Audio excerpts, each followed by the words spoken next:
Bienvenue sur le podcast de l'Église du Plateau. Quel que soit votre parcours de foi jusqu'à aujourd'hui, nous espérons que le message que vous êtes sur le point d'écouter vous aidera à mieux connaître Dieu tel qu'il se révèle dans la Bible et à découvrir la vie qu'il veut vous offrir. Alors on est dans cette saison de Noël, on est dans ce dernier dimanche avant Noël et c'est pour certains c'est la saison que vous attendez toute l'année. On en discutait vendredi à Do You Speak français sur ceux qui sont fans de Noël, de toute la féerie, de toutes les traditions, d'autres un peu moins, mais en tout cas pour la majorité il y a des vacances, donc peut-être même si vous n'êtes pas des grands fans des fêtes de Noël, vous êtes peut-être des fans du fait d'avoir des vacances, c'est aussi un moment important. Et quand même dans notre contexte français, on pourrait dire dans notre contexte occidental de manière plus large, il n'y a pas beaucoup de fêtes comme celle de Noël. C'est vraiment la fête qui rassemble tout le monde. On a des vacances à certaines périodes, on a des jours fériés à peu près à toutes les périodes. Mais il n'y a qu'une seule fête qui nous rassemble vraiment. Et rien ne rivalise avec la fête d'anniversaire de Jésus, ce qui est quand même fort pour nous en tant que chrétiens. Et justement, ce matin, je voudrais qu'on partage certains éléments sur à la fois l'importance pour nous de fêter Noël. Jusque-là, il n'y a pas quelque chose de très révolutionnaire là-dedans. Mais au-delà de ça, en lien avec ça même, l'importance de la fête de manière générale, comme le dit le groupe chrétien Rennes Collective, l'art de la célébration. Le fait en tant que chrétien, que ce ne soit pas juste un bonus ou pas juste, au contraire, quelque chose qu'il faudrait éviter, mais carrément, c'est presque un devoir chrétien d'être des champions de l'art de la célébration. Et c'est un peu contre-intuitif parce que je crois que malheureusement, des fois, les chrétiens ont la réputation inverse, plutôt d'être ceux qu'il ne faut pas inviter à une fête. Alors qu'on va voir que c'est vraiment un décalage, c'est en décalage complet avec ce que la Bible nous dit par rapport au fait de célébrer, de faire la fête devant Dieu.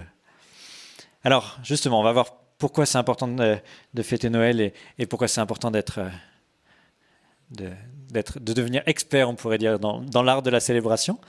Et on va démarrer avec 2 textes dans l'évangile de Jean, dans les 2 premiers chapitres. Et justement, Alex nous a lu la première partie, ce qu'on appelle le prologue. Donc c'est l'introduction de l'évangile de Jean. C'est un peu la bande-annonce de tout le reste de l'évangile. Ça annonce les thèmes principaux. Ça spoil pas la fin, même si ça en annonce déjà un petit peu les difficultés finales, mais ça annonce les grands thèmes. Et je voudrais qu'on se concentre sur un verset de ce passage-là qui est beau, qui peut se lire facilement comme ça, mais qui en fait est assez profond. Et donc je voudrais qu'on s'arrête sur le verset 14, donc l'évangile de Jean, chapitre 1, verset 14. Et la parole s'est faite homme, elle a habité parmi nous, pleine de grâce et de vérité. Nous avons contemplé sa gloire, une gloire comme celle du Fils unique, venu du Père. Et c'est pas forcément mon habitude, mais là c'est tellement dense, on va prendre un peu le verset morceau par morceau pour y voir plus clair. Il commence en disant « La parole s'est faite homme ». Et en fait, ce qu'on a vu en lisant le prologue en entier, c'est que cette parole, c'est une manière de désigner le Fils, donc c'est une manière de désigner Jésus, avec des affirmations très fortes sur cette parole dès le départ, dès le premier verset. La parole était avec Dieu, la parole était Dieu. Donc rien que ça, pour démarrer son évangile, il pose des bases qui sont assez révolutionnaires, et en particulier quand on arrive à ce verset 14, c'est encore réinsisté. La parole s'est faite homme. Dieu est devenu un homme. Et ça, si on est chrétien, si on a grandi dans les églises, c'est peut-être devenu l'évidence, mais c'est quand même l'affirmation la plus incroyable, je pense, de toute la Bible, que Dieu est devenu un homme. C'est le genre d'affirmation, si elle est fausse, ça rend, on pourrait dire, toute la foi chrétienne un peu ridicule. Si elle est vraie, alors c'est l'affirmation qui a le plus de valeur et que toute autre affirmation doit être évaluée en comparaison à cette affirmation extrêmement forte, Dieu est devenu un homme. Et Jean continue, elle a habité parmi nous. Littéralement, la parole est venue établir son tabernacle, elle est venue planter sa tente au milieu des hommes. Et là, l'image est très forte, et dans tout ce passage-là, il y a plein de références à la fois à la philosophie grecque, mais aussi beaucoup à l'Ancien Testament.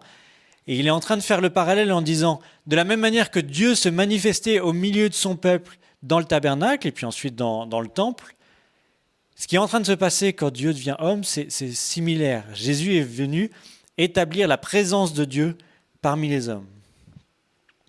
Et dernier point que je soulignais dans ce verset, comme je disais, très dense, c'est que nous avons contemplé sa gloire.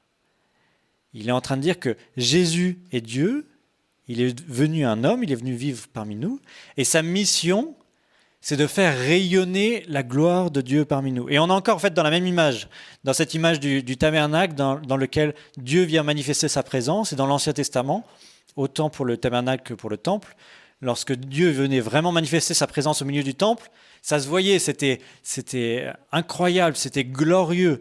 Et il est en train de dire, quand Jésus vient, même si au niveau de la forme, ça change beaucoup, on a un petit bébé qui vient parmi nous, c'est vraiment la gloire de Dieu qu'il vient manifester. Et cette gloire, il en dit un élément quelques versets plus loin, c'est le fait de révéler Dieu. Quand il nous fait partager sa gloire, il est en train de rendre accessible pour nous le fait de connaître Dieu le Père. Je vous lis le verset 18. « Personne n'a jamais vu Dieu. Dieu le Fils unique, qui est dans l'intimité du Père, est celui qui l'a fait connaître. » Là aussi, on pourrait dire énormément de choses sur ce verset 18, qui est encore une fois extrêmement dense et avec des images qui sont imbriquées. Mais là, cette parole, il la présente maintenant comme le Fils unique de Dieu le Père. Et donc, c'est peut-être important de se rappeler que c'est une image. Il ne s'agit pas de dire que maman Dieu et papa Dieu ont eu un enfant et cet enfant c'est Jésus. Mais c'est que Jésus, la parole, celui par qui tout a été créé, est tellement proche de Dieu le Père que lorsqu'on découvre Jésus, on découvre Dieu. De la même manière qu'il peut y avoir une connexion particulière entre un père et un fils. Le lien qu'il y a entre le Dieu d'Israël et la parole devenue homme est tel que lorsqu'on découvre la parole devenue homme, Jésus, on est en train de découvrir la gloire de Dieu. Voilà, en quelques versets, en quelques lignes, quand on ouvre l'évangile de Jean, on a déjà un panorama assez impressionnant de ce qui nous attend et de ce qu'on découvre sur l'identité de Jésus. Il n'a pas un CV comme tout le monde, il n'a pas une mission, une fiche de poste comme tout le monde. Il est Dieu lui-même qui vient parmi les hommes établir et révéler la gloire de Dieu. Il nous permet de découvrir qui est Dieu. Alors pourquoi je vous fais tout un développement sur Jean chapitre 1 verset 14 ? Quel est le rapport avec mon intro ? Est-ce que je me suis trompé d'intro ? Peut-être qu'il y en a certains qui se rendent dire « Ah ouais, c'est vrai qu'il n'y a aucun rapport entre son intro et Jean 1, 14. » Le lien, c'est ça qui m'a amené à réfléchir sur ce thème de la célébration, de l'art de la célébration cette semaine en préparant, en réfléchissant sur ce prologue. C'est cette question de gloire. On peut dire qu'il rayonne de la gloire de Dieu, il est venu faire rayonner de la gloire de Dieu, mais ça prend quelle forme ? Parce que clairement, ça ne prend pas la même forme que ce qui avait pu être le cas dans l'Ancien Testament, dans tout le reste de la Bible, avec la présence de Dieu au milieu d'Israël. Et en fait, on pourrait dire tout l'évangile de Jean, ensuite tout le reste de cet évangile présente Jésus comme rayonnant de cette gloire, et on pourrait voir tout l'évangile de Jean, et je ne vais pas vous faire un survol de l'évangile de Jean ce matin, ça pourrait nous amener jusqu'à Noël. Mais en fait, la fois suivante où on a cette expression de gloire dans l'évangile, c'est juste à la page suivante, au chapitre suivant, en Jean 2, verset 11, « Tel fut à Cana de Galilée le commencement des signes de Jésus. Il manifesta sa gloire et ses disciples crurent en lui. » Donc, quel que soit le truc qui s'est passé à Cana, on sait que ce qui s'est passé, c'est un élément par lequel Jésus est en train de révéler la gloire de Dieu. Il faut regarder ce que Jésus a fait à Cana pour voir cette gloire rayonner, pour apprendre à connaître Dieu. Encore une fois, il y a ce lien, c'est en voyant Jésus manifester la gloire de Dieu qu'on découvre un peu mieux qui est Dieu. Alors on va se plonger justement dans cet épisode à Cana. Donc c'est en Jean chapitre 2 à partir du verset 1, je vais lire du verset 1 à 11. Le 3e jour, il y eut un mariage à Cana, en Galilée. La mère de Jésus était là, et on avait aussi invité Jésus et ses disciples à ce mariage. Le vin se mit à manquer. La mère de Jésus lui dit : « Ils n'ont plus de vin. » Mais Jésus lui répondit : « Que me veux-tu ? Mon heure n'est pas encore venue. » La mère de Jésus dit à ses serviteurs : « Faites tout ce qu'il vous dira. » Il y avait là 6 jarres de pierre que les Juifs utilisaient pour leur rite de purification. Chacune d'elles pouvait contenir 100 de litres. Jésus dit aux serviteurs : « Remplissez d'eau ces jarres. » Ils les remplirent à ras-bord. Alors Jésus leur dit : « Puisez maintenant de cette eau et portez-en au maître de la fête. » C'est ce qu'ils firent. Le maître de la fête goûta l'eau changée en vin. Il ne savait pas d'où venait ce vin, mais les serviteurs qui avaient puisé l'eau le savaient. Il appela donc le marié et lui dit : « Tout le monde commence par offrir le meilleur vin, puis, quand les invités sont ivres, on sert le moins bon. Mais toi, tu as gardé le meilleur vin jusqu'à maintenant. » Voilà le commencement des signes extraordinaires que fit Jésus. Cela eut lieu à Cana en Galilée. Il manifestait sa gloire et ses disciples crurent en lui. Moi, j'aime beaucoup cette histoire.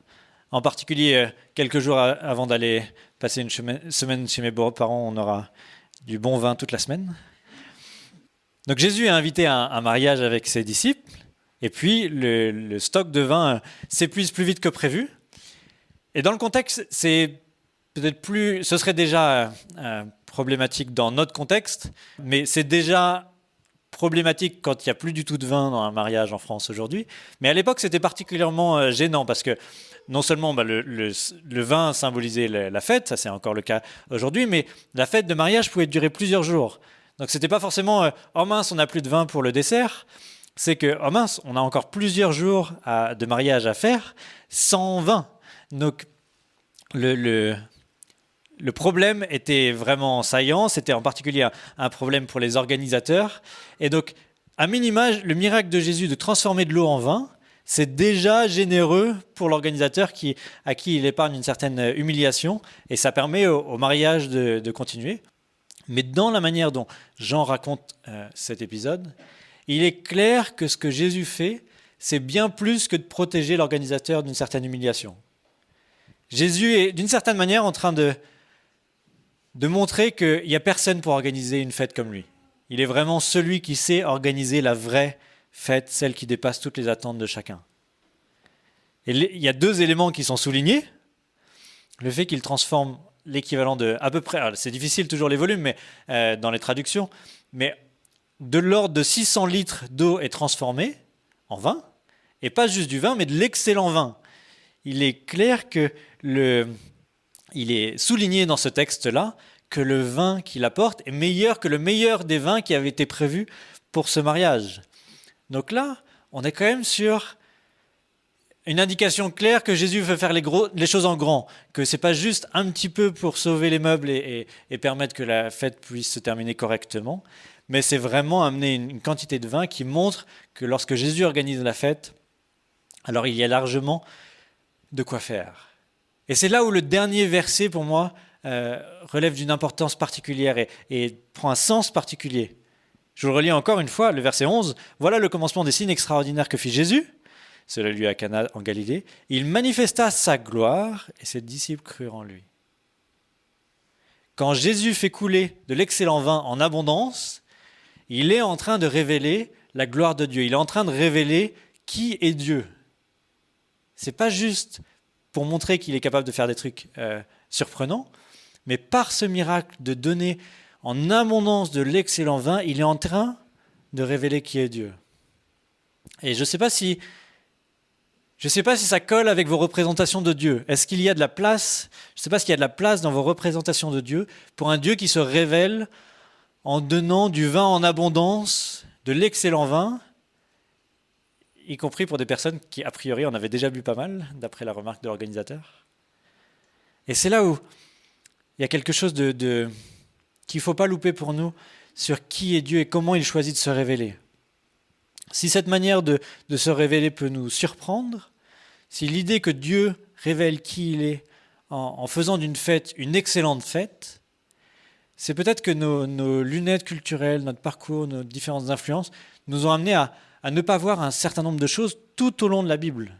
Parce que Dieu, tout au long de la Bible, est un Dieu qui organise des fêtes et qui les rend obligatoires et qui s'assure qu'elles sont... c'est pas de petites fêtes ascétiques, c'est des vraies grandes fêtes tout au long de la Bible. Et quand Jésus vient révéler Dieu, il vient le faire dans cette continuité-là de la manière dont Dieu se révèle tout au long de la Bible. Il y a ce texte qui m'interpelle énormément dans l'Ancien Testament, justement, sur la dîme. La dîme, on peut entendre un certain nombre d'enseignements sur la dîme dans nos églises, mais je ne me souviens pas d'avoir entendu de prédication sur Deutéronome 14, 22 et 26 sur cet enseignement sur la dîme. Je vous le lis.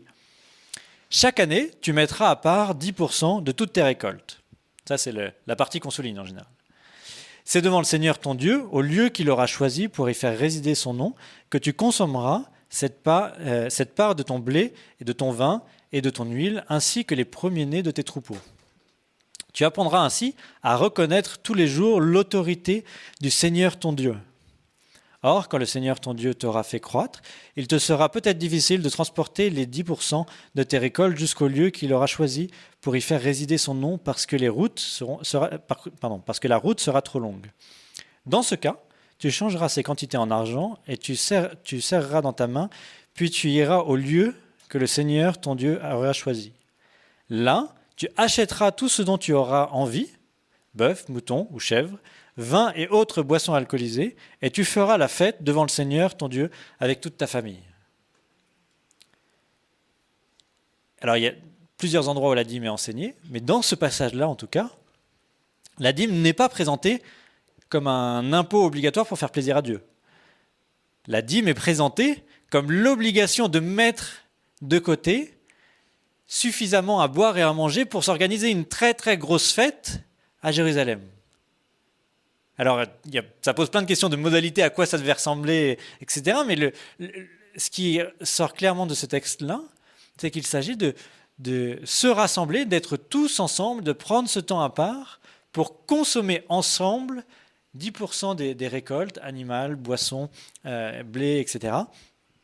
Et de choisir ce qui nous fait envie pour que ce soit réellement une fête ensemble devant Dieu. Pas une fête juste sans limite pour que ce soit une orgie complète, mais une fête pour reconnaître l'autorité de Dieu. Alors qu'on prend nos biens, notre nourriture, nos boissons, et qu'on les mange et qu'on les consomme devant Dieu, on est en train de reconnaître l'autorité de Dieu. Et ça c'est une manière de voir la dîme qui, à mon avis, changerait notre perspective sur aussi notre relation avec nos biens et sur l'impératif, dans ce cas-là, de faire la fête devant Dieu. Et puis il y a aussi tout ce thème.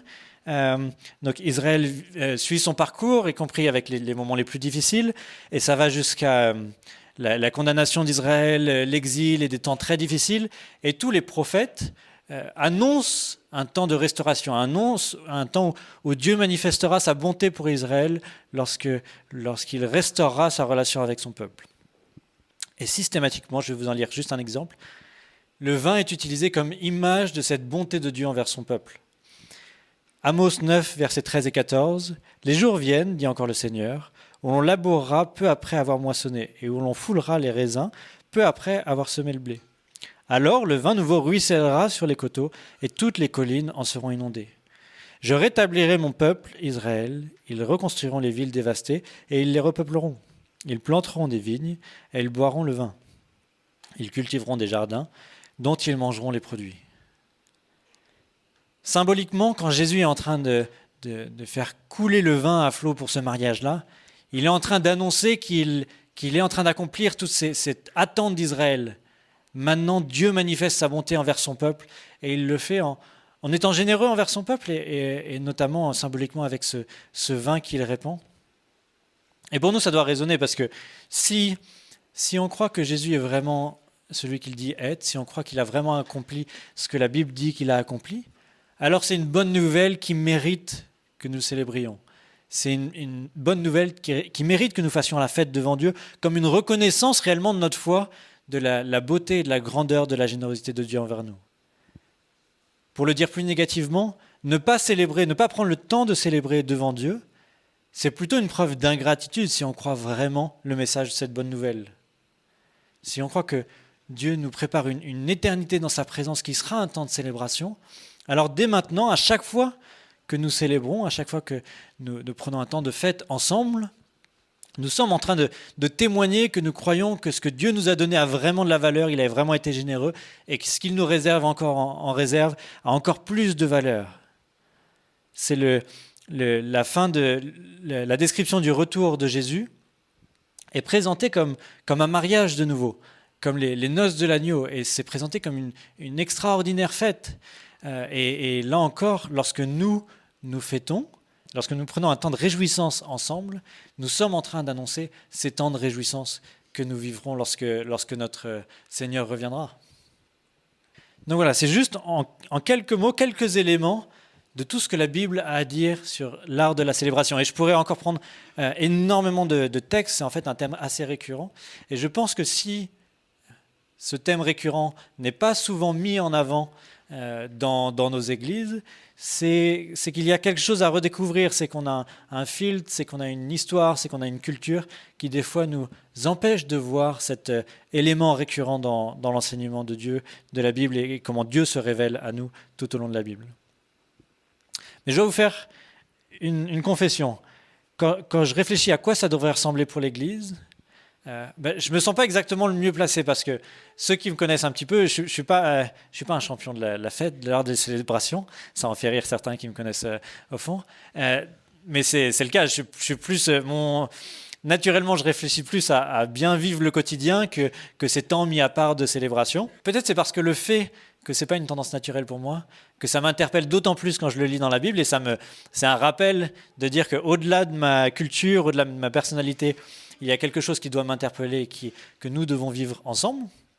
Mais aussi, je compte sur vous, parce qu'on est une communauté, et qu'on apprend ensemble à mettre en pratique l'enseignement de Dieu pour nous. Et donc, je vais, comme je le fais régulièrement, je vais vous solliciter dans quelques instants parce que j'ai envie d'avoir vos idées, vos retours, vos questions par rapport à ça, de réflexion, comment nous, on peut vivre ça en Église. Mais peut-être avant ça, il y a deux choses qui m'interpellent, que je retiens particulièrement sur la manière dont cet art de la célébration nous est présenté pour nous. Au-delà du fait que c'est présenté comme une obligation, comme quelque chose de vraiment important qui est une marque de notre reconnaissance envers Dieu, et que ne pas le faire serait de l'ingratitude, mais au-delà de tout ça, il y a deux aspects de cet art de la célébration qui m'interpellent. Le premier, c'est que la fête est un temps mis à part, justement qui se distingue du quotidien. Ce n'est pas un encouragement à faire la fête tous les jours. Et c'est peut-être une clarification importante, notamment avec la mention du vin. Ce n'est pas un encouragement à l'excès de vin tous les jours de sa vie, clairement pas. La Bible est assez claire sur ce qu'il y aurait de grave à avoir ce genre de consommation avec le vin ou n'importe quel alcool, mais c'est précisément présenté comme ce qui distingue le quotidien de l'exceptionnel. Il y a cet enseignement de vivre plus simplement, plus sobrement l'ensemble de nos vies, et de marquer des temps pour se réjouir réellement devant Dieu. Et là, il y a quelque chose qui doit nous interpeller, en particulier dans notre contexte d'abondance. Pour beaucoup de cultures où la pauvreté est plus répandue, il y a cette culture de vraiment faire des dépenses extravagantes pour un mariage, pour une fête particulière, et de marquer très nettement la différence. Mais nous avons la chance et le problème souvent de pouvoir vivre au quotidien ce que beaucoup dans le monde aujourd'hui, ou ce que tous nos ancêtres ici même ont vécu comme des choses absolument exceptionnelles. Ce que nous, on se permet pour notre quotidien, c'était réservé juste pour les temps de fête il n'y a encore pas si longtemps. Et donc on doit apprendre à faire cette distinction-là aussi, de ne pas transformer tout notre quotidien comme un temps de fête, mais de mettre à part des moments pour se rassembler, et vraiment que ce soit des temps de célébration pour rendre gloire à Dieu, pour reconnaître pour être reconnaissant devant Dieu. Et le deuxième, c'est que la fête est un moment de partage. Ce n'est pas un moment individuel. Et on a besoin de redécouvrir aussi la fête comme un temps de communion, comme un temps de communauté.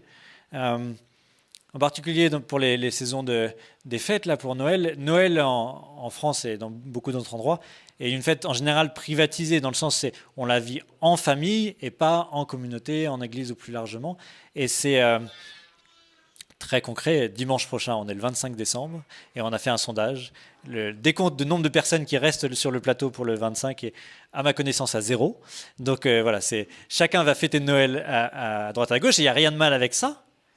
Mais il faut quand même entendre que cette insistance qui est faite sur l'art de la célébration, c'est un temps ensemble, c'est en tant que peuple de Dieu, devant Dieu, que nous pouvons célébrer. C'est le cas aussi pour la Pâque. Alors que le jour férié du lundi avait, j'imagine, à l'origine vocation de pouvoir vivre un week-end de Pâques prolongé pour célébrer la Pâque ensemble, aujourd'hui, c'est surtout un temps de week-end prolongé en famille. Je me souviens à Versailles, alors que Alex avait voulu souligner l'importance de la Pâque et d'organiser un événement particulier, et puis il n'y a rien à faire. Le week-end prolongé, les familles s'en vont, et c'est un peu une vague culturelle contre laquelle il est difficile de faire quoi que ce soit. Et mon cheval de bataille ce matin n'est pas le week-end de Pâques ou la manière dont on célèbre Noël, mais de souligner que cet enseignement-là n'est pas un encouragement à aller vider une bouteille de vin tout seul ce midi chez vous, mais à vivre des temps de célébration ensemble. Et c'est en tant qu'Église, en tant que peuple de Dieu, que nous pouvons avoir l'opportunité de vraiment célébrer Dieu et de reconnaître son autorité. Mais ça m'a interpellé sur 2 éléments par rapport à notre rythme d'Église. Je suis très content qu'on puisse vivre le 31 décembre ensemble. Pour ceux qui n'auraient pas l'information, on a la joie que les Marviers nous prêtent leur maison. Et merci à Émilie et à ses parents de nous accueillir pour le réveillon. Et donc, bien sûr, le 31, ce n'est pas premièrement une fête religieuse ou chrétienne, mais c'est quand même le temps d'être reconnaissant aussi devant Dieu pour ce qui nous a permis de vivre dans l'année écoulée, et puis pour lui remettre l'année à venir et vraiment lui faire confiance et croire qu'il va être encore généreux pour l'année à venir. Et donc, merci au Kalonji pour l'organisation, pour le réveillon, et merci au Marvier pour l'accueil. Et puis, peut-être aussi dans nos célébrations, et c'est pas pour rien qu'on appelle ça des célébrations. Le terme traditionnel dans notre famille d'église, c'est d'appeler ça des cultes le dimanche, et au-delà du fait que ça fait un peu sectaire comme vocabulaire, et c'est un peu pour ça qu'on ne l'utilise pas premièrement, mais aussi parce qu'on croit que c'est un temps de célébration. Et symboliquement, voilà, on se rassemble le dimanche comme symbole de la résurrection de Jésus, comme ce temps de nouvelle création et de célébration de ce que Dieu fait de nouveau et de ce qu'il nous prépare encore pour une restauration complète. Et donc, je suis très heureux de vous retrouver tous les dimanches, réellement. Je veux dire, c'est pas toujours le cas dans toutes les églises tout le temps, mais je suis réellement très content de vous retrouver tous les dimanches. Mais je crois qu'on peut encore progresser sur le fait de faire de ces temps-là des temps de célébration, y compris dans nos temps de louange, sur la manière dont on est souvent très, et moi le premier, pas très expressif dans notre louange, mais il y a quelque chose à se rappeler à quel point Dieu a été généreux envers nous, Dieu est généreux envers nous, et ça mérite que nous puissions vraiment faire de ces temps de rassemblement le dimanche matin des temps de réelle célébration, des temps de fête et de réjouissance ensemble. Campus est une église qui sait faire la fête, pas juste pour faire la fête, mais comme un moyen d'être reconnaissant pour qui est Dieu et ce qu'il fait pour nous et ce qu'il nous promet. On n'a pas un Dieu grincheux, on n'a pas un Dieu déprimé ou austère, on a un Dieu qui nous a demandé depuis le début de prendre le temps, de mettre des temps à part pour nous réjouir, pas juste pour le but lui-même de la réjouissance, mais parce que lorsque nous nous réjouissons devant lui, nous reconnaissons qui il est, sa générosité, sa bonté, et nous concrétisons aussi notre foi dans toutes les bonnes choses qu'il continuera de nous donner.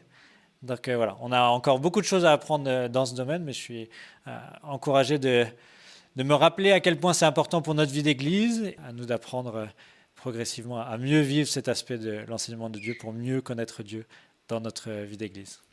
Là, je vais simplement terminer par la prière et puis on terminera par un dernier chant ensuite. Seigneur, merci pour ta bonté envers nous. Seigneur, tu n'es pas un Dieu qui serait triste, sombre, gris et qui ne voudrait pas de ces temps de réjouissance, mais tu les vois comme des temps réellement où nous exprimons notre foi en toi, nous exprimons notre reconnaissance vis-à-vis de ce que tu nous donnes. Et Seigneur, apprends-nous, au-delà de toutes les pressions culturelles diverses, apprends-nous à être une église qui sait se réjouir, qui excelle dans l'art de la célébration. Non pas à faire de tout notre quotidien des temps d'indulgence, mais au contraire d'avoir des temps à part ensemble où nous pouvons réellement marquer les temps pour te célébrer, pour être reconnaissant de ce que tu nous donnes et ce que tu vas continuer de faire dans nos vies, Seigneur. Amen. Si vous voulez en savoir plus sur le message que vous venez d'entendre ou sur l'Église du Plateau, contactez-nous sur notre site égliseduplateau.fr ou sur nos pages Facebook et Instagram.